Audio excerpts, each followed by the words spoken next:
Vira para a mulher que está do seu lado. Eu quero falar com você que está aí com a gente do outro lado da câmera. Diz assim, ó, você é uma filha amada do Pai. Não, mas fala com mais vontade. Fala, você é uma filha amada do Pai. Glória a Deus. Pode sentar no seu lugar. Que alegria, estamos em mais um Todas por Um.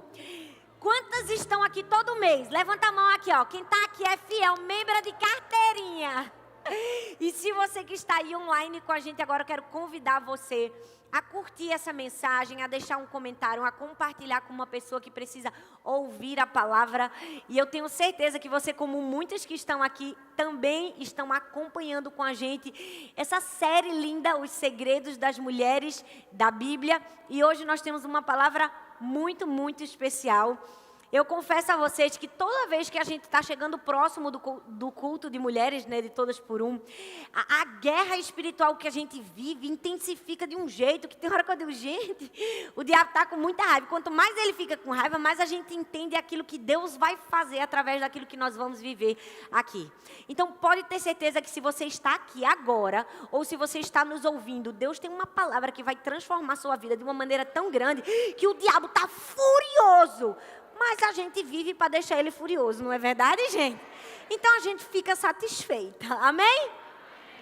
Glória a Deus. Eu, quando comecei a estudar e preparar essa mensagem, que tem um tema muito especial e que eu considero que é o tema, né? Eu acredito que muito do que a gente vive na nossa vida espiritual, emocional e em todas as áreas da vida permeiam-se por esse tema, paternidade.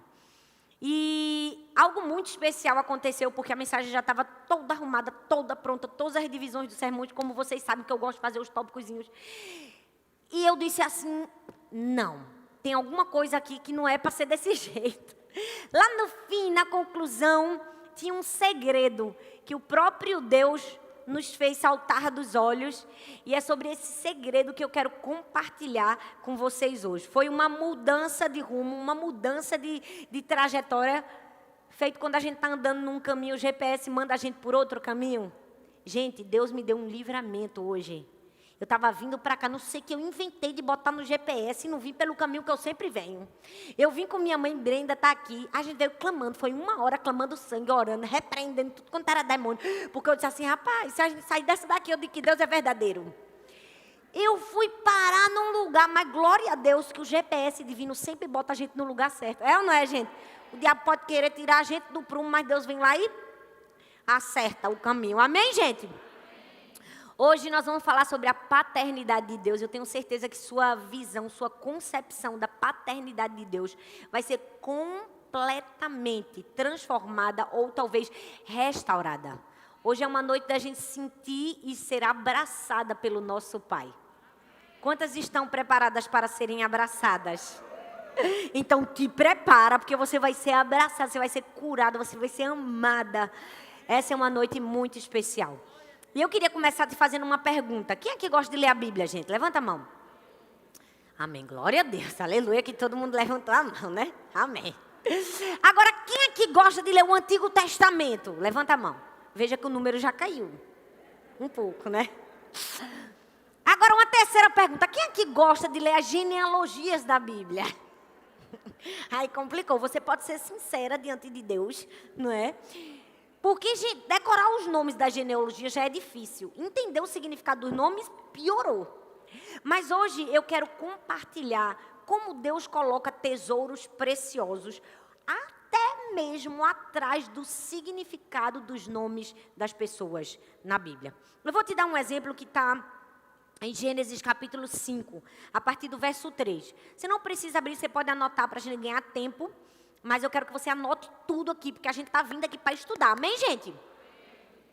Então, quando chegar em casa, você relê, assista a mensagem de novo, 1, 2, 3, 4, 5 vezes, até ela entrar no seu coração. Aos 130 anos, Adão gerou um filho à sua semelhança, conforme a sua imagem, e lhe deu o nome de Sete. Aos 105 anos, Sete gerou Enos. Aos 90 anos, Enos gerou Cainã. Aos 70 anos, Cainã gerou Malael. Aos 65, Malael gerou Jared.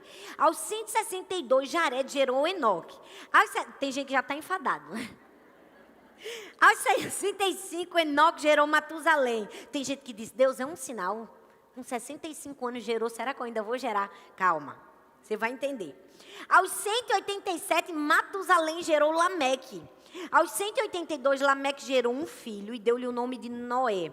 E disse, ele nos aliviará do nosso trabalho e do sofrimento de nossas mãos, causados pela terra que o Senhor amaldiçoou. Parece somente uma genealogia. Parece somente alguém dizendo que com quantos anos teve um filho, que teve outro filho, que teve outro filho, que mais um filho, que outro filho, outro filho, outro filho, outro filho. É ou não é, gente? Mas eu vou dizer para vocês os significados de cada nome. E você vai ver que Deus colocou um segredo na genealogia de Adão a Noé. Adão significa homem. Sete significa apontado. Enos significa fraco e mortal. Cainã significa aflição e lamentação.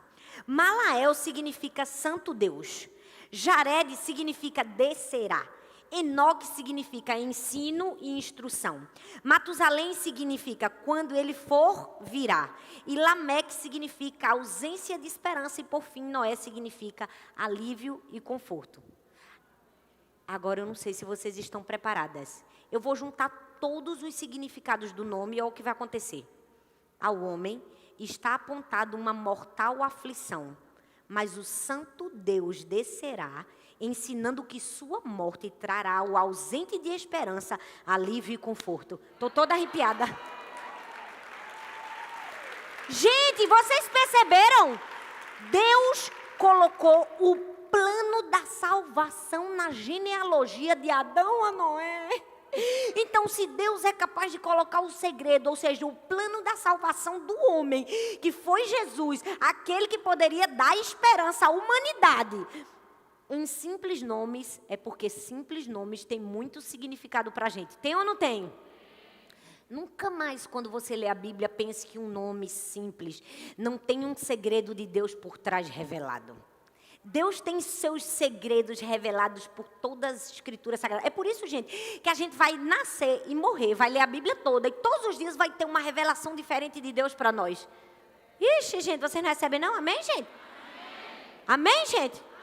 Porque a palavra de Deus é tão linda, ela é tão viva, ela é tão preciosa, que tem segredos escondidos para a gente em todos os lugares. Mas por trás dessa revelação linda que a gente descobriu hoje, e por mais que a gente ache isso maravilhoso, deixa eu te dizer, não é esse ainda o segredo que Deus vai nos ensinar hoje. A gente sabe que Deus tem vários atributos. Né? A gente tem até uma série de mensagens aqui na nossa igreja, no canal do YouTube, chamado Quem é Deus? Só falando dos atributos de Deus. Deus é alegria, é paz, é amor, e a gente não tem nenhuma dificuldade de entender esses atributos de Deus. Mas se tem um atributo dele que é essencial e especial, mas a gente tem certa dificuldade de receber e entender, é a paternidade de Deus. Por quê?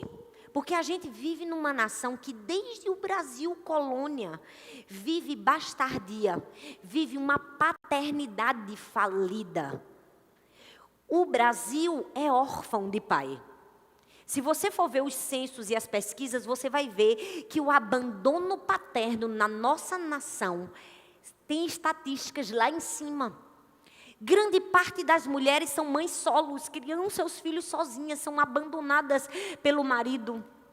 Por inúmeros problemas, quantas crianças hoje existem sem sequer o registro do nome do pai na sua certidão? E, infelizmente, essa situação que a gente vive faz a gente transferir esse modelo de paternidade falida para Deus, o Pai. Porque quando a gente entrega a nossa vida a Jesus, a gente vem para a igreja, a gente ouve a palavra, a gente é discipulado, Deus é pai. Você pensa, para ser pai desse jeito? Meu pai me abandonou, meu pai me esqueceu, meu pai nunca quis saber de mim. A gente tem dificuldade de entender a paternidade de Deus. A gente tem dificuldade de entender que Deus é um pai que nunca falhou, que nunca se ausentou, que nunca foi indiferente, mas hoje Deus vai descortinar a nossa visão para a verdadeira paternidade de quem Ele é. Hoje nós vamos estudar em 5 mulheres, não sei se você conhece essa história, 5 irmãs, as filhas de Zelofeade. Fala comigo, Zelofeade. É esse nome mesmo, gente. Vamos falar de novo, Zelofeade. A Bíblia conta uma história muito sofrida de 5 irmãs, as filhas de Zelofeade, que sofreram por causa da ausência do pai terreno, mas que receberam a intervenção do Pai Celestial, e a história delas teve uma reviravolta. Vocês sabem que eu gosto de falar que as histórias bíblicas são o quê, gente? Cinematográficas. É verdade ou não é? Eu não sei porque a gente fica procurando emoção no Netflix. Não sei porque a gente fica procurando emoção no cinema, se a Bíblia é recheada de histórias cheias de emoção. E eu vou falar, já contei várias, mas a de hoje é especial e vocês vão saber por quê. 5 bichinhas, gente, 5 irmãzinhas. Parecia até a minha história, que eu tenho 4 irmãs, foi por um triz, né? Que eu tenho um irmão só. 5 mulheres unidas, 5 irmãs. E Deus vai se revelar como uma paternidade tão perfeita na vida delas, que o que era para ser a desgraça da vida delas, teve aquela reviravolta, lembra? Que eu gosto de dizer do final. Vocês vão ver o que acontecer. Vocês estão preparadas? Vocês estão curiosas? Pois vamos embora. Sabe o que é que a gente vai estudar hoje? A gente vai estudar nos nomes das 5 filhas de Zelofeade e seus significados, traços da paternidade de Deus. O que é que elas estavam vivendo? A história delas começa a ser contada no livro de Números, no capítulo 27. Mas, na verdade, não começa bem aí, começa um pouco antes. Lembra da história dos espias? Que Moisés manda os espias, os 12 espias, para olhar a terra prometida. 10 espias voltam com palavras, não vamos conseguir.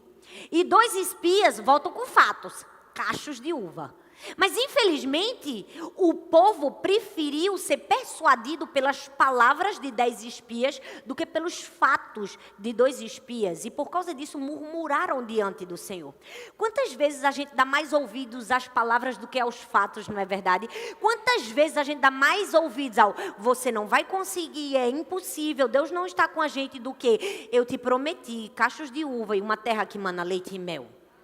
Foi exatamente isso que aconteceu com o povo. Eles deram mais ouvidos aos espias. Então, gente, eu não sei, dá uma raiva, dá onda. Eu fico imaginando Deus no céu.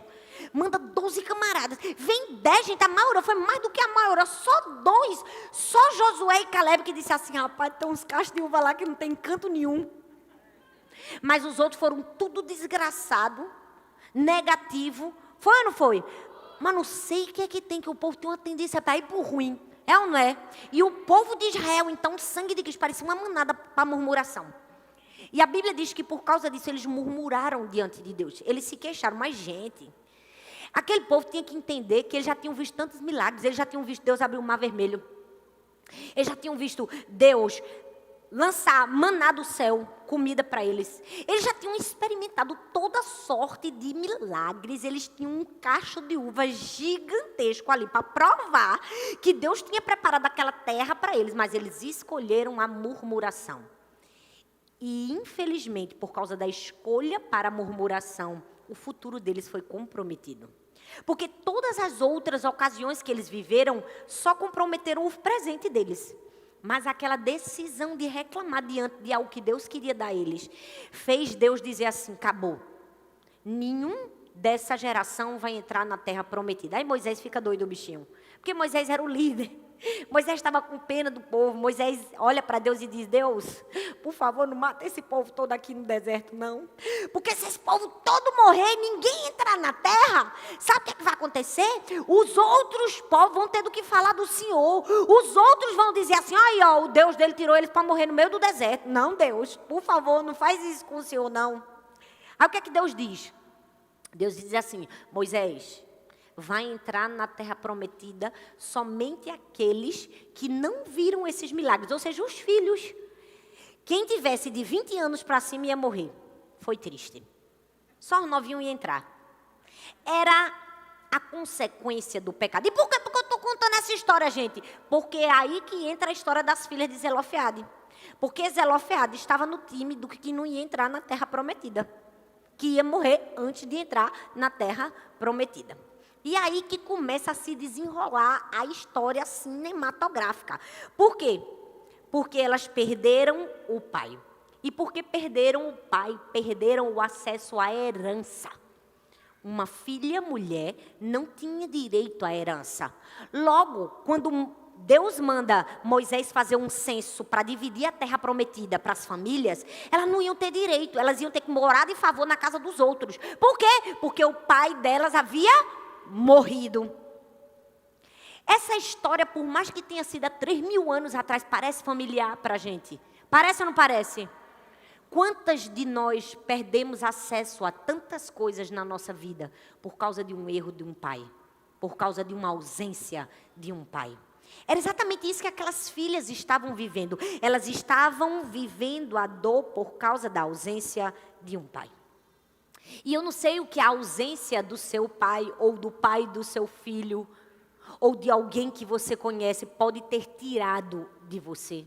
Talvez pode ter roubado seu senso de valor, sua alegria, suas oportunidades. E talvez você pense que tudo que você poderia conquistar não vai conquistar mais por causa da ausência de um pai. Deus te trouxe aqui para dizer, é mentira. Hoje você vai entender que a bastardia é uma mentira. Que a orfandade para nós que temos Deus é uma mentira. Se eu fosse você, dava um glória a Deus. Porque essa é uma verdade que traz cura para o nosso coração. Amém, gente? E por mais que você tente mentir para você e dizer assim, aconteceu isso comigo, mas hoje eu não tenho problema nenhum. Porque eu tive uma mãe que foi mãe e pai. Isso não mudou em nada na minha vida. Deixa eu te dizer, ninguém substitui ninguém na vida. Pai é pai, mãe é mãe. Uma figura não substitui a outra. Sua mãe pode ter sido mãe e pai, como a minha foi. Mãe e pai, maravilhoso, mas ninguém substitui a figura de ninguém. E a ausência de um pai provoca dores, provoca problemas que às vezes a gente nem conhece. Mas o que é que a gente precisa fazer para ser curado? Se mostrar vulnerável para Deus. Mulher, tu veio aqui em plena sexta-feira. Tu não veio aqui para tapear. Veio? Tu não veio aqui para esconder tua dor. Veio?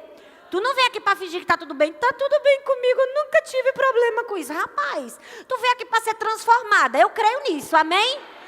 Tu não está assistindo essa mensagem só para decorar nem para ver. Mais uma mensagem. O nosso objetivo aqui é ser transformada, amém? Então hoje nós vamos abrir o nosso coração, estarmos vulneráveis para entender e para sermos tocadas pelo Espírito Santo, amém? Bora lá, gente. 5 filhas. E os nomes delas eram meio complicados. Mas cada nome tinha um significado que revela um segredo para a gente. Primeira, Macla.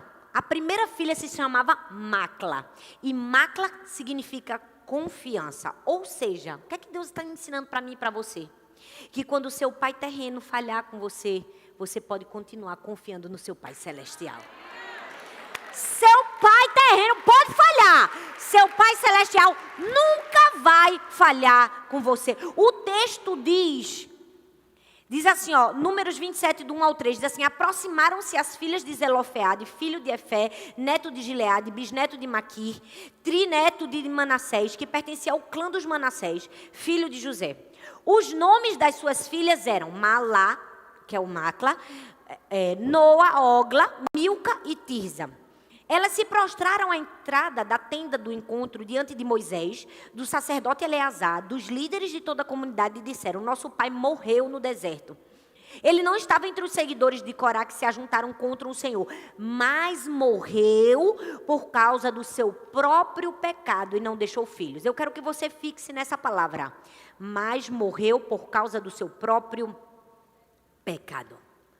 Aquelas filhas estavam sofrendo por causa de um erro do pai. Morreu por causa do seu próprio pecado. Aquele homem não tinha morrido antes de chegar na terra prometida por causa do curso natural da vida. O texto deixa claro que ele morreu por causa do seu próprio pecado. E agora suas filhas precisavam lidar com a ausência paterna por causa do pecado do pai. Quantas de nós precisamos lidar com dores e dificuldades na nossa vida por causa de um pecado de um pai? Quantas vezes na festa da sua escola, tudo o que você queria era que no dia dos pais o seu pai estivesse presente, mas o pecado de prostituição tirou ele da sua família e fez ele ausentar-se da sua presença? Quantas de nós queríamos um pai num dia especial como uma formatura, mas não conseguiu porque talvez o pecado de alcoolismo, de vícios, de drogas, de um pai, fez ele ausentar-se da sua família. Quantas de nós sofremos em dias importantes da nossa vida porque a ausência do nosso pai foi fruto do seu próprio pecado? O texto fala que aquelas filhas estavam fazendo isso, sofrendo pelo erro do próprio pai. Mas deixa eu te dizer uma coisa: se o seu pai se fez ausente na sua vida por causa de um erro, Deus nunca se fez ausente da sua vida. A presença de Deus e a fidelidade de Deus sempre esteve com você. E quando eu falo de confiança, essa é a maior confiança que a gente tem que ter. É a confiança que a gente tem um Pai Celestial que nunca se ausenta. Vira para a pessoa que está do seu lado e diz assim: seu Pai Celestial nunca se ausentou. Fala assim, ó: papai nunca faltou uma festa. Papai nunca te abandonou. Nos dias mais importantes da sua vida ele estava lá. Nos mais difíceis ele também estava lá. Você pode celebrar a presença do seu pai? Sabe por que muitas de nós não conseguimos entender isso? Porque a gente não consegue confiar em Deus como Pai. E por que a gente vai confiar em Deus como Pai? Porque Deus já deu provas da sua fidelidade como Pai. Olha a Bíblia, gente. Lê a palavra. A Bíblia fala que Esther era uma menina órfã. Mas por causa de um Deus que é Pai, Ele não permitiu que ela morresse. Quem mais que era órfão? Daniel, órfão numa terra estrangeira. Mas a presença de um Deus que é Pai não permitiu que ele morresse. Ismael jogado no meio do deserto para morrer, abandonado. Mas a presença de um Deus que é Pai não o abandonou. Davi, abandonado, esquecido, desonrado pelo próprio pai, que era presente, mas um presente que estava ferindo. Porque tinha um Deus que era Pai. Recebeu o trono. Deus já deu provas da sua fidelidade paterna a nós. Sabe, quando eu estava lendo esse texto e pensando confiança, que tipo de confiança a gente tem que ter? Deus me dê todos os argumentos para que nós possamos entender e confiar na paternidade de Deus. Gente, Deus foi falando umas coisas aqui comigo que por mais que você escute, se você não absorver, você nunca vai ser curado na sua paternidade. Porque tem tanta pessoa, mulher, tanta gente que vive feridenta a vida todinha, chorando porque o pai abandonou, ou talvez porque o marido deixou um filho, porque ela não recebeu a paternidade de Deus. E a gente recebe a paternidade de Deus com entendimento da paternidade de Deus e com ação. Mas tem gente que gosta de lamber a ferida, é ou não é, gente? Tem gente que gosta de fazer de coitado, igual a pregação que eu fiz aqui, sua dor não é sua identidade. Para comigo e pensa, por que a gente pode confiar na paternidade de Deus? Primeiro, porque Deus é bom. Se alguém te fez ter uma visão deturpada de quem Deus é, você precisa começar a resolver isso hoje. Deus vai fazer uma limpeza na sua mente. Está passando um detergente aí na sua cabeça. Você precisa entender que Deus, o Pai, é bom. Fala, Deus é bom. É por isso que a gente cantou a música: Tu és um bom Pai. Deus é bom. Deus é tão bom que Deus é bom para os bons e para os ruins. E a Bíblia prova que Ele faz nascer o sol sobre justos e injustos. Gente, se Deus é bom para os ruins, que dirá pra gente que é mais ou menos? É ou não é, minha gente? Ele disse assim, se vocês que são maus sabem dar boas coisas aos vossos filhos, que dirá eu que sou bom? Minha filha, a primeira coisa que você precisa entender de argumento, porque você deve confiar na paternidade de Deus, é porque Ele é bom. Mas não é só porque Ele é bom, porque Deus é bom. Porque Ele é onisciente, onipresente, onipotente. Por que eu posso confiar na paternidade de Deus? Porque Deus sabe o presente, o passado, o futuro. Quando a vida da gente entra num momento de caos, porque acontece. Acontece ou não acontece? Eu posso confiar, fala comigo, confiança. Porque Deus não vai ser pego de surpresa. Ele sabe todas as coisas. Ele é onipresente, onipotente, onisciente. Mas sabe algo que Deus falou comigo tão forte? Que se tem algo que, se você esquecer tudo nessa mensagem, eu queria que você guardasse no seu coração. Que te faz entender por que você deve confiar na paternidade de Deus e a experiência de Jesus. A Bíblia fala que quando Jesus estava para morrer na cruz do Calvário, por amor a mim e a você, perceba, Ele não somente falou de sofrimento, Jesus experimentou o sofrimento. Ele sofreu. E a Bíblia diz que ele estava numa agonia tão grande que no Getsemane, naquele silêncio de Deus, quando ele se sentiu quase abandonado, ele gritou. Ele não falou, ele gritou. A Bíblia diz que ele gritou: Deus meu, por que me desamparaste? Por um momento as pessoas podem achar que aquilo era um fracasso de Jesus, mas na verdade não era. Por quê? Porque ele completa a frase, que no meio do desespero e no meio de um sentimento de abandono, ele diz assim: mas que seja feita a tua vontade e não a minha. Ele simplesmente obedece. Ele simplesmente vai à morte e morre. Por quê? Porque ele tinha confiança no plano de Deus, o Pai. Deixa eu te dizer uma coisa, você só recebe a paternidade de Deus se você tiver a referência de Jesus diante de Deus. Você precisa confiar que o plano dele é melhor. Diante da morte, foi diante da morte que Jesus confiou que Deus tinha um plano melhor. Essa é a perspectiva que a gente tem que ter de Deus. Por que que às vezes a gente não consegue receber a paternidade de Deus? Porque a gente tem a perspectiva errada. Na hora da morte, ou seja, na hora da dor e da agonia, o que Deus está querendo me punir? Não, você não está confiando na paternidade de Deus. Deus não está te punindo, Deus está te promovendo. Deus estava promovendo Jesus de morto para ressurreto. E a prova de que Jesus confiava tanto na paternidade de Deus é que nesse momento de dor e de agonia, como é que ele chama Deus? Abba. Todas as referências de Jesus a Deus nesse momento de agonia é Abba. Abba é uma palavra no aramaico que significa querido pai, papai, paizinho. É uma palavra que revela não somente um senso de obediência, mas mais do que isso, intimidade. Agora, para comigo e pensa, por que Jesus, sofrendo na cruz do Calvário, disse paizinho, papai, uma palavra de intimidade? Porque mesmo no momento de dor, ele sentia que Deus não havia estado distante dele. No momento de dor, ele sentia Deus intimamente, pertinho dele. Ele não estava abandonado. Por que que às vezes a gente no momento de dor não consegue ter essa percepção? Porque a gente não vê Deus como Pai. E no momento mais difícil da nossa vida é que a gente tem que repetir: Abba, Pai, Paizinho. Deus nunca nos abandona, gente. Pelo contrário, eu acho que é nos momentos mais difíceis da nossa vida que a gente pode perceber que Ele está mais perto de nós. O que é que a gente precisa? Confiança. Fala comigo, confiança. Fala comigo, confiança. Quando o seu pai terreno te abandonar, teu Pai Celeste é digno de confiança. Seu Pai Celeste é digno de confiança. Quando Jesus faz a oração no Pai Nosso, ele diz assim: Pai Nosso. Eu amo que ele diz Pai Nosso. Glória a Deus que o Pai não era só dele.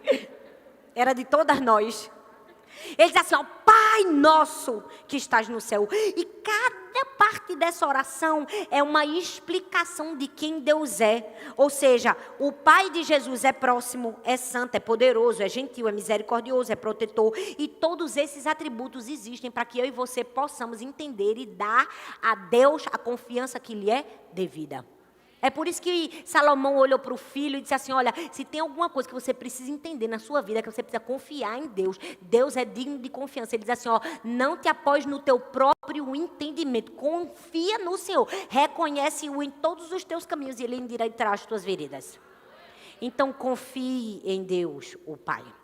Confiança. Segunda filha, Ogla, fala comigo, Ogla. E Ogla significa equilíbrio, fala equilíbrio. Ou seja, se alguma atitude do teu pai terreno te fez paralisar, ou te desestabilizou, tirou o seu equilíbrio, Deus é aquele pai que destrava o seu caminho, te dá equilíbrio e te coloca de volta no caminho que você precisa. Ogla fala de equilíbrio. Equilíbrio. Eu não sei se você sabe, mas várias pesquisas já foram feitas e provam que crianças que são órfãs de pais, ou seja, que não têm paternidade, elas são muito mais tendenciosas a tirar nota baixa na escola, repetir de ano. É provado cientificamente. E por que eu estou falando isso? Porque você precisa entender que existe um desequilíbrio na ausência paterna. E talvez esse desequilíbrio de ausência paterna provocou feridas profundas em nós. Mas a Bíblia diz em Abacuque capítulo 3, versículo 19, o Senhor soberano é a minha força. Ele faz os meus pés como os da corça. Ele me habilita a andar em lugares altos. E esse texto é lindo porque ele fala que Deus é o nosso Pai. Ele nos dá pés como os da corça. A corça, gente, ele é um animal que na hora do perigo, ela é capaz de correr tão mais rápido que ela consegue fugir do inimigo. Mas não somente isso, ela corre em terrenos acidentados, ou seja, ela corre em terrenos que não são comuns a ela. Ou seja, Deus é aquele Pai que habilita os nossos pés como os da corça, porque em momentos de desequilíbrio, Ele nos dá equilíbrio para pisar em um bocado de pedra e não cair. E chegar no lugar que nós estamos nos propondo a chegar, o lugar de segurança. Então o desequilíbrio que talvez a ausência do seu pai te provocou, o teu pai te dá o equilíbrio para chegar no lugar que você precisa. Para de dar desculpa e dizer, eu não consigo ser ninguém na vida porque eu não tive um pai para me ajudar. Eu não consigo chegar naquele lugar porque a ausência do meu pai provocou feridas enormes em mim. A ausência que você teve foi somente de pai terreno. Você sempre teve presença de pai celestial. O problema é que a gente fixa tanto na ausência do pai terreno que se esquece que a presença mais importante a gente já teve, tem e o terá para sempre, que é a ausência de um Deus que é Pai. Se você foca somente na ausência do seu pai terreno, você está desonrando a presença do seu pai celestial. É por isso que eu digo, orfandade é uma mentira. Ninguém aqui é órfão. Seu pai ter te abandonado como abandonou minha família quando eu tinha 3 anos de idade. Nunca fui órfã, porque eu sempre tive um pai. Deus é o nosso pai. A orfandade é uma mentira que Satanás soprou no seu ouvido, mas hoje Deus vai soprar a verdade da palavra de Deus para você. Você precisa entender que quando você não tem equilíbrio suficiente, Deus é o pai que te dá equilíbrio. Você pode olhar para trás na sua história, no seu passado, e ver que em momentos que não tinha como você sair, você saiu. O que foi isso? Foi Deus o Pai sendo o seu equilíbrio. Foi Deus o Pai mostrando o caminho, porque todo mundo precisa de um pai para mostrar o futuro, para dar um conselho, para dar um norte, uma direção. É verdade ou não é? Quando a gente está desesperado, quem a gente procura é os pais, gente. Não tem ninguém melhor do que a nossa família para dizer assim, vai por esse caminho. Não vai por esse caminho, é verdade ou não é? E na ausência, o que a gente faz? A gente entende que tem um pai que guia. A gente entende que a gente tem um pai que é farol, ou seja, é uma luz no meio da escuridão. O texto de Salmo 119, versículo 105 diz assim, a tua palavra é farol que me guia, é luz para o meu caminho. Olha bem para mim, você sabe o que é um farol? Um farol é uma torre arredondada bem alta. Ela existe para evitar que algumas embarcações passem por perigos. Evitar que as embarcações naufraguem. Ela existe para evitar que haja colisões. Ou seja, o que é um farol? É um lugar onde avisa mesmo não estando por perto. Deus é esse farol na nossa vida. A gente pode nem saber que Ele está aqui do nosso lado, mas Ele é o farol que é luz no meio da nossa escuridão. Ele é o farol que está ali, ó. Quando a gente não tem ninguém a quem recorrer, Ele acende a luz no meio da escuridão. E Ele não é somente um farol, Ele também é uma bússola. Por quê? Porque equilíbrio fala de encontrar o caminho. E às vezes a gente está perdido, tá ou não tá, gente? Mas a bússola é o quê? A bússola é um instrumento que a gente usa para quê? Para se achar. Isaías 48, 17 diz assim, eu sou o Senhor, o seu Deus, que lhe ensina o que é melhor para você, que lhe dirige o caminho que você deve ir. Eu não sei se você está entendendo o que eu estou querendo dizer, não. Mas todas aquelas desculpas que você tinha esfarrapadas ou que você estava dando para, ai, meu filho vai sofrer porque não tem o pai. Não, meu filho. Deus é o farol, Deus é a bússola, Deus é o caminho, Deus é o equilíbrio, Deus é a confiança. Tudo que a gente falta no homem tem em Deus. Tudo que você não tem hoje tem em Deus. Em Deus não há ausência de nada.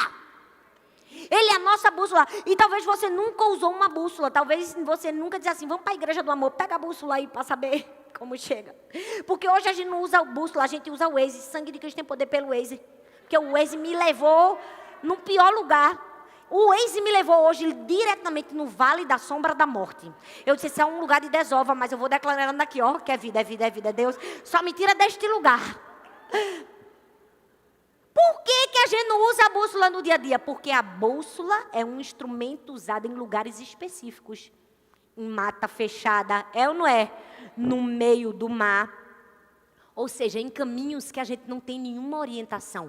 Deus é a bússola que em lugares que não tem como a gente achar uma orientação, Ele está. Meu Deus, minha gente, vocês nem celebram. Se você se sente perdida, você não precisa se sentir perdida. Deus é o farol, Deus é a bússola, Deus é o equilíbrio que a gente precisa. Porque algumas vezes na nossa vida não vai bastar somente um farol para iluminar o caminho da gente, não. A gente vai precisar de uma bússola para apontar o caminho certo. E eu amo que Deus não somente acende a luz, Ele ainda bota a gente na seta certa. Ele ainda diz, o caminho é esse. Vamos para a terceira filha? Bora lá, gente. Confiança, vamos comigo. Confiança. Equilíbrio. Terceiro, autoridade. Milca significa autoridade, rainha. Talvez a história que você viveu com o seu pai, o seu sobrenome ou o seu pai terreno te envergonhou, te fez se sentir invisível, marginalizada. Teu pai celestial é aquele que te dá autoridade, te faz uma princesa cheia de autoridade. A palavra órfã, a primeira vez que ela aparece na Bíblia, no hebraico, é em Êxodo capítulo 22, versículo 22. E significa alguém que é órfão de pai somente. Mas no grego a palavra órfão vem do orfanos, que significa desprovido de pai, de pais ou de um guia. É uma classificação maior. É quando você não tem pai, ou talvez você não tem pai e mãe, ou talvez você não tem alguém para te guiar, alguém para te orientar. E Deus é aquele que provê o que nós precisamos. E quando a gente fala de provisão de Deus, a gente se pensa em dinheiro, não é? Deus é aquele que vai prover. Não, provisão fala muito mais do que dinheiro. Deus provê para mim e para você muitas coisas. E uma das coisas que Deus provê para mim e para você é autoridade. Porque, sinceramente, gente, Deus deu autoridade àquelas 5 mulheres. Deu ou não deu? Vou explicar por que deu. Presta bastante atenção. Aquelas 5 mulheres para ter acesso a Moisés, não era fácil assim, não. Gente, não era simplesmente assim, eu vou conversar ali com Moisés, marca um gabinete com ele. Não. Se você queria falar com Moisés, primeiro, você tinha que falar com os 70 anciãos. Se não conseguisse com os 70 anciãos, depois ia para o sumo sacerdote. E só depois, se o caso fosse muito complicado, caía na mão de Moisés. Imagino que a fila de Moisés era grande. Era ou não era? Eu não sei o que foi que essas pirraias fizeram, que elas burlaram os 70 anciãos, o sumo da sacerdote, e bateram aonde? Direto em Moisés. Mas elas não bateram somente direto em Moisés, elas pararam toda a congregação. Leia o texto, elas pararam todo o povo, todos os conselheiros, parou todo mundo, porque elas chegaram diante de Moisés com o problema delas. Elas disseram assim, meu pai morreu por causa do pecado, e agora a gente não tem acesso à terra, porque nós somos 5 mulheres. A gente veio aqui para o Senhor mudar a lei e a gente ter direito à herança. Ô, bicho ousada, é ou não é? É ou não é, gente? Naquela época a mulher não tinha direito nem de falar, a mulher ainda quis mudar a lei. Por quê? Porque Deus é aquele que provê tudo na nossa vida. Até a autoridade que a gente pensa que não tem, Deus vai lá e bota dentro da gente. É ou não é? Pensa numa bicha que tem autoridade a tal da mulher. É ou não é, gente? Olha, pode estar uma confusão, bota 10 homens, nenhum resolve. Bota uma mulher, ela chega com uma autoridade, ó, meu querido, é assim, ó, vamos fazer aqui assim, a senhora resolveu o problema. Eu estou falando alguma mentira, minha gente? A mulher que é a corajosa da história, a mulher que é ousada, quando está todo mundo perdido, quem é pergunta na rua? Quem é que faz a pergunta? É a mulher. Não é? Quando o menino está doente, quem é que socorre a criança? Quem é que tem o tino de fazer respiração boca a boca, tirar o menino da água, salvar? É a mulher. O pai fica se tremendo todo assim, ó, chora, cai, desespera. Eu passei por uma experiência uma vez nos Estados Unidos, dentro de um shopping. A criança engasgou, era um bebezinho. Só que nesse caso, uma mulher que não tinha autoridade. Ela se desesperou com a criança, a filha assim, ó, já ficando roxa. E ela aqui, ó, sem saber o que fazer. Minha gente, que doidice que eu fiz. Puxei o menino da mão da mulher assim, ó. Pá! O menino estava engasgado, soltou assim. Eu salvei a criança, me achei a médica. A mulher olhou pra minha cara assim, ficou me agradecendo, chorando, me agradecendo. Eu digo, não sou doutora, mas eu tenho autoridade. Porque Deus é aquele que provê pra gente todas as coisas. Aí elas foram lá. Porque mesmo sem uma autoridade terrena, elas tinham uma autoridade celestial. Eu amo que nós precisamos entender que nós recebemos de graça a autoridade de Deus. Tem um cientista social que fala da importância do nome, do sobrenome, como produz autoridade para você fazer uma apelação civil, para você... É um sinal distintivo de revelador de personalidade, é uma marca distintiva de filiação, é um direito de personalidade, é um direito de propriedade. Ou seja, seu nome, seu sobrenome, seu DNA te dá direito de reivindicar coisas. Eu nunca tive o direito de reivindicar a herança de Michael Jackson. Porque eu não tenho o DNA de Michael Jackson, nem o sobrenome dele. Infelizmente, eu não tive o direito de reivindicar a herança de Bill Gates. Por quê? Porque eu não tenho nem o sobrenome dele, nem o DNA dele. Mas deixa eu te dizer uma coisa. Eu não sei se você entendeu. Você é filha, nem é de Michael Jackson, nem é de Bill Gates.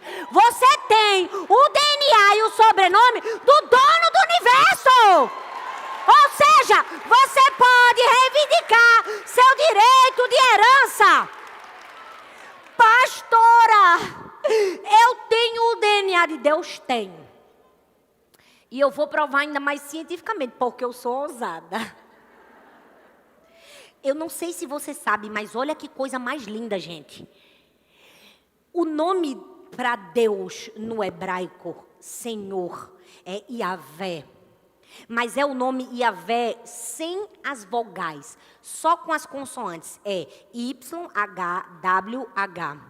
Eu não sei se você sabe, mas no alfabeto hebraico, cada letra corresponde a um número. O número da letra Y é 10, da H é 5, do W equivale a 6, ou seja, é 10, 5, 6 e 5. Eu não sei se você sabe, mas pesquisadores e cientistas no mundo descobriram que todo mundo tem um padrão que se repete na molécula do DNA da gente, que é o quê? 10, 6, 5, 6 e 5. Ou seja, a gente carrega Deus no nosso DNA. Meu Deus do céu, eu tô toda arrepiada aqui, ó.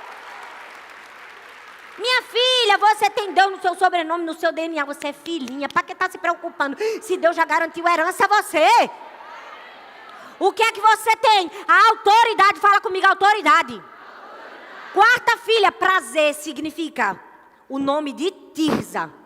Tirza significa prazer de Deus. Se você foi desprezada por pessoas que deveriam amar você, se você foi desamparada por pessoas que deveriam te amparar, se você se sentiu um fardo, um peso, Deus te trouxe aqui para te dizer, eu acho prazer em você. O nome de Tirza significa prazer. Aí o texto diz em Números 27, verso 4, a parte B, diz assim, dê-nos propriedade entre os parentes do nosso pai. Eu gosto dessas bichinhas, vem. Porque as bichas já chegaram pedindo.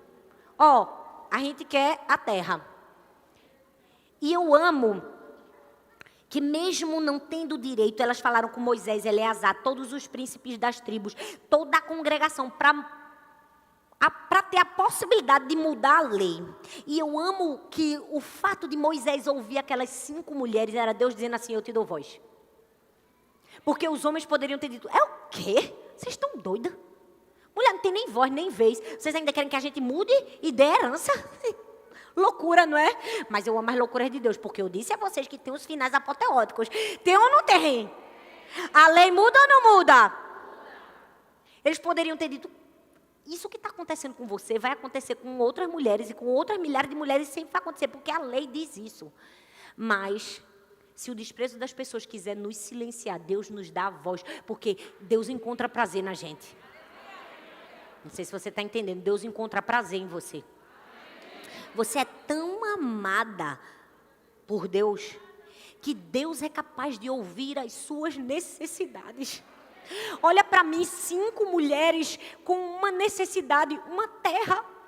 Ninguém era para dar ouvidos. Elas passaram o ninja, o giraia, passou os anciões, passaram o sumo sacerdote. Chegou em Moisés. Era Deus dizendo assim: eu escuto você, eu escuto sua necessidade, porque eu tenho prazer em você. Deixa eu te dizer, tem muita gente que não entende isso. Olha, eu vim aqui, eu não sei se vocês estão conseguindo pegar essa revelação aqui não, para descortinar as mentiras na sua cabeça. Gente, Deus tem prazer na gente. Pastora, mas de vez em quando eu faço umas besteiras, mas glória a Deus, que mesmo fazendo umas besteiras, Deus tem prazer na gente. Pastora, mas eu não faço nada de muito relevante, eu não sei cantar, eu não sei pregar, eu não sei fazer nenhuma maravilha, nenhum milagre. Deus tem prazer em você. A Bíblia diz que quando Jesus foi ser batizado, o que foi que Deus o Pai disse? Esse é o meu filho, em quem eu tenho prazer. Jesus tinha feito alguma coisa? Não, ele não tinha nem começado o ministério.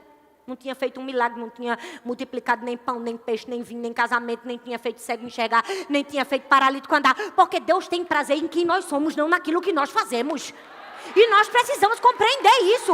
Nós somos amados por Deus, por causa unicamente da sua graça, do seu favor e da sua misericórdia. E todo dia a gente tem que agradecer a graça e a misericórdia. Graça e misericórdia. Porque graça é receber aquilo que a gente não merece. E misericórdia é Deus, mesmo a gente merecendo poucas e boas, não nos dando aquilo que a gente merece. Você entende? É graça e misericórdia. Graça é eu receber o que eu não mereço. Misericórdia é eu não receber o que eu merecia. É ou não é? Você pode agradecer pela graça e pela misericórdia? Porque Deus tem prazer em você. Deus ouve a nossa necessidade. Salmo 68, versículo 5 diz assim, ó: Deus é o Pai. Fala comigo, Pai. Pai dos órfãos e defensor das viúvas. Pai dos órfãos. A palavra para Deus, o Pai, no Antigo Testamento só aparece 8 vezes. E tem uma significação de chefe, de criador. Mas no Novo Testamento aparece 272 vezes. Aí você pensa, meu Deus, pastora, isso significa que Deus mudou de comportamento? Porque às vezes eu tenho a impressão que Deus no Antigo Testamento está um pouco mais estressado e que no Novo Testamento está mais calmo. É ou não é? Não somos nós que mudamos a nossa percepção e começamos a enxergar Deus como de fato Ele é. Pai de órfãos, paternidade. Você entende isso? Deus nunca deixou de ser pai. Por quê? Porque a orfandade é uma mentira. Orfandade é uma mentira. Vira para a pessoa que está do seu lado e fala, orfandade é uma mentira. Fala, você não é órfão, você tem pai. E o último nome, Noa, que significa trabalho. Noa significa aquela que não se detém, trabalhadora incansável. Quando seu pai terreno negligenciou você de alguma forma, teu pai celestial trabalha incansavelmente por você. Talvez teu pai não trabalhou por você, não trabalhou para te deixar uma herança, não trabalhou para pagar teu colégio, não trabalhou para te dar um acesso a um inglês, não trabalhou para te dar acesso a um esporte, não trabalhou nem para te dar acesso à comida. Teu pai celestial trabalha por você todos os dias para te dar o fôlego de vida, a roupa que você veste, a comida que você come, a família que você tem. Porque Deus é o Pai que trabalha por nós. E eu amo que o apóstolo Paulo ensina isso pra gente melhor do que ninguém, porque o camarada foi o melhor mesmo para ensinar a teologia de Cristo para mim e para você. Leia o livro de Gálatas. Se você ainda não tem noção da sua filiação em Deus, leia o livro de Gálatas. Gálatas capítulo 4, versículo 1 ao 7 diz assim, ó: digo, porém, que enquanto herdeiro é menor de idade, nada difere de um escravo, embora seja dono de tudo. No entanto, ele está sujeito a guardiões e administradores até o tempo determinado por seu pai. Assim também nós, quando éramos menores, estávamos escravizados aos princípios elementares do mundo. Mas quando chegou a plenitude do tempo, Deus enviou seu filho, nascido de mulher, nascido debaixo da lei, a fim de redimir os que estavam sob a lei, para que recebêssemos a adoção de filhos. E porque vocês são filhos, Deus enviou o Espírito do seu Filho aos seus corações, que clama, Abba, Pai. Assim você já não é mais escravo, mas filho. E por ser filho também se tornou herdeiro. Você consegue compreender a importância disso, da transição que a gente sofreu? A gente saiu de escrava para filha. E sendo filha, agora a gente é herdeira. Meu irmão, você é herdeira de uma fortuna. Você tem noção do que? Nunca mais diga que assim, eu sou pobre, essa minha pobre, meu carro de pobre, minha casa de pobre. Porque tem gente que diz isso, o pobre é o diabo no inferno. Eu sou herdeira, minha filha do dono de todas as coisas. Eu não vou abrir a minha boca para atrair maldição para mim. Pode não ter R$1 no seu bolso, sou rica. Minha conta no céu tá cheia, ó, rua de ouro e diamante. A hora que eu precisar, meu pai solta uma pedrinha aí, ó, pô, resolve meus problemas. É, não é, minha gente? Meu Deus do céu, minha gente. A gente é filha do dono do ouro e da prata que trabalha por nós. Talvez você passou a vida todinha hoje achando que sua vida estava destruída, que você não tinha mais jeito. Ou talvez que todas aquelas dores emocionais que você sofreu, por conta de um pai, por conta de um marido, por conta de uma figura paterna que não revelou a paternidade de Deus na sua vida. Não, tudo foi uma mentira do diabo. Eu olho para a minha vida e digo, meu Deus, eu consegui chegar em um lugar que eu nunca pensei que eu ia imaginar chegar. Mesmo com todos os problemas, situações difíceis, traumas e tanta dor que eu vivi. Porque, olha, eu sofri um bocadinho, como a maioria de nós aqui. Mas se tem uma coisa que sempre esteve no meu coração, foi a perspectiva de que eu tenho um pai. No momento mais difícil, eu dizia assim, ó, não tem ninguém para eu contar. Tenho, eu tenho Deus, um pai. Sabe aquele momento que a gente pensa assim, meu Deus do céu, o diabo agora se especializou em me destruir. Está querendo acabar comigo, porque Satanás levanta uns. Levanta ou não levanta para humilhar a gente? É ou não é? Para acabar com a cara da gente, é ou não é? Não tem gente que vai falar com você assim, até esquece seu nome, finge que esqueceu, mas sabia seu nome, só para humilhar você. Eu digo, Deus, não, Deus, eu não estou acreditando nisso. Deus. Rapaz, se eu contasse minha história, o sangue de Jesus tem poder. Glória a Deus que tem umas coisas da história da gente que a gente não pode contar. E é Deus dizendo, fica calado mesmo que é melhor. O povo já chorou tanto, não você vai dar conta se tu contasse essa daí, ia ser pior. Qual era o tema que eu ia usar? Não tinha mais, não dava mais nem para usar. Mas deixa eu te dizer uma coisa, Deus te trouxe aqui para te dizer que Deus é o Pai que é digno de confiança. Deus é o Pai que é o teu equilíbrio. Deus é o Pai que é a tua força, que aponta o caminho, que te mostra a direção. Deus é o Pai que não te abandona. Deus é o Pai que te dá uma herança. E talvez você chegou aqui pensando, trabalhei a vida toda para ter o que eu tenho. Talvez você, como aquelas 5 meninas, será assim, rapaz, o negócio foi difícil para mim. Meu pai não deixou nada para mim. A pastora fica falando aí, Deus o Pai, mas meu pai foi um miserável, triste, desgraçado, infeliz. E o meu marido fez a mesma coisa com meus filhos. Nessa vida, sangue de Cristo, eu estou me sentindo igual um trabalhador de enxada. Ó, tudo que eu tenho, eu tive que trabalhar duro. Trabalhar duro para conseguir. Porque meu pai não me deixou nada. Talvez você chegou aqui e no seu coração você pensa assim, a minha história é cheia de trabalho, de ausência, de luta, de escassez, de aflição. Talvez você está trabalhando para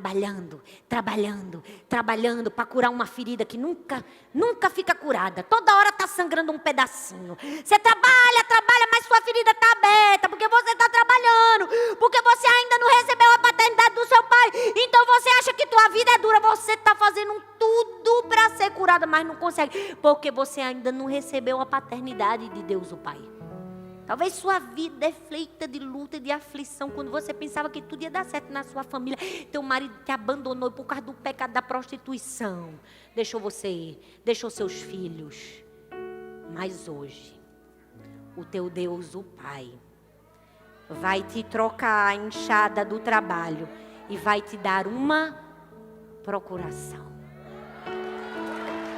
E deixa eu te dizer, olha, seu Pai, que leva a enxada do esforço e do sacrifício, te trouxe aqui para te dizer, você tem direito a uma herança. Você não precisa trabalhar para conquistar a herança, porque quem te dá a herança sou eu, o seu Deus e o seu Pai. Eu quero que você fique em pé no seu lugar, você também vai receber a sua herança. E todas nós vamos ler a nossa herança em uma só voz. Eu quero que agora você feche os seus olhos. Feche os seus olhos no lugar onde você está. Abra suas mãos. Coloque suas mãos para frente. Coloque suas mãos para frente. Feche seus olhos. Esse é o seu momento. Deus, o seu Pai, vai tocar no seu ombro hoje. Deus, o seu Pai, vai tirar das suas mãos a enxada do esforço, do sacrifício, da dor, da luta, da escassez, da aflição, da tristeza. E Ele vai colocar nas suas mãos A procuração que te dá acesso à sua herança. Fique com suas mãos levantadas, não importa o tempo que você precisa esperar. Hoje é o seu dia, papai veio aqui para te dar uma procuração. Agora eu quero que você abra seus olhos. Você vai pegar essa procuração que está nas suas mãos e você vai ler junto comigo. Nós vamos ler juntas o que seu pai te deixou. Ele diz: eu, Yahvé, o dono do universo e Senhor de todas as coisas, eu, o Deus da provisão, que abre fontes em lugares secos, eu, o Deus protetor, que nunca abandona os seus filhos e trabalha em favor dos que o amam, entrego a você, minha filha, essa procuração de herança, para que você se lembre que não é órfã, para que você se lembre que tudo que é meu pertence a você também, para que você saiba que antes de você ser gerada no ventre de sua mãe, eu já trabalhava por você. Eu te dei meu sobrenome, meu DNA e a minha herança. Um dia, minha filha, quando estivermos face a face, eu te conto todas as coisas que eu fiz por você e você nunca soube. Mas enquanto esse dia não chega, quero que você lembre todos os dias que eu te amo com um amor certo. Eu te amo com um amor imutável, papai.